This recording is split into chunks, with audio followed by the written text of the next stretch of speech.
Suffering and hardship do not elevate one's life. Xiefeng. March 3, 2024. Currently, there is a prevalent notion on the internet that anyone who brings pain to oneself is here to fulfill oneself, and anyone who comes into one's life is here to fulfill oneself. Is this notion correct? In the Kai Gen Tan, there is a warning: when heaven wants to harm someone, it first makes them proud with minor blessings; when heaven wants to bless someone, it first warns them with minor calamities. The Tao Te Ching says, misfortune, that upon which happiness depends, happiness, that underneath which misfortune lurks.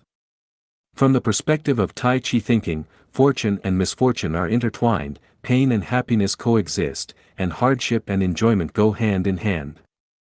From the perspective of causality, enduring pain and hardship is the eradication of karma.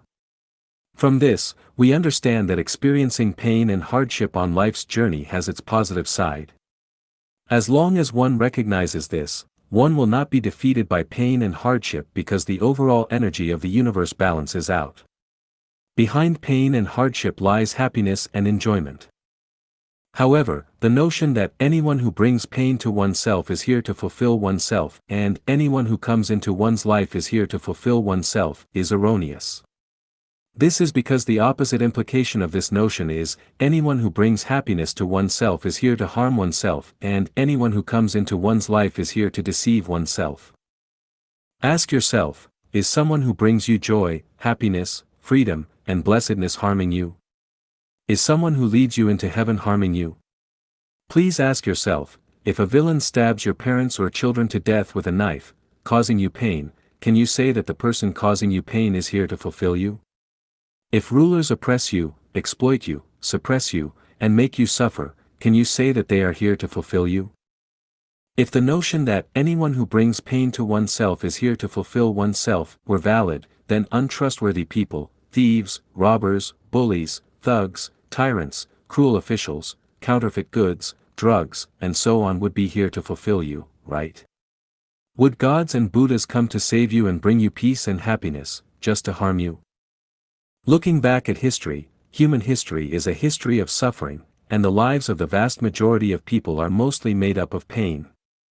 How many people have been fulfilled? If you spend your whole life in pain and hardship, do you think you can be fulfilled? The fact is, pain and hardship do not fulfill a person, instead, they destroy a person. What truly fulfills a person is not pain and hardship, but happiness, joy, freedom, and blessedness. The meaning of fulfillment is to realize one's wishes. Can pain and hardship realize your wishes? Can someone who drives you out of your home, deprives you of your property, and leaves you with nowhere to go fulfill your wishes? Can someone who insults your mother or daughter and causes you pain fulfill your wishes? Can someone who deceives you into a hellish situation and causes you pain and suffering fulfill your wishes? Pain and hardship do not make people grateful. Instead, they make people angry and irrational. Pain and hardship may teach people lessons and make them wiser and more cautious, but they do not necessarily make people more charitable, compassionate, or generous.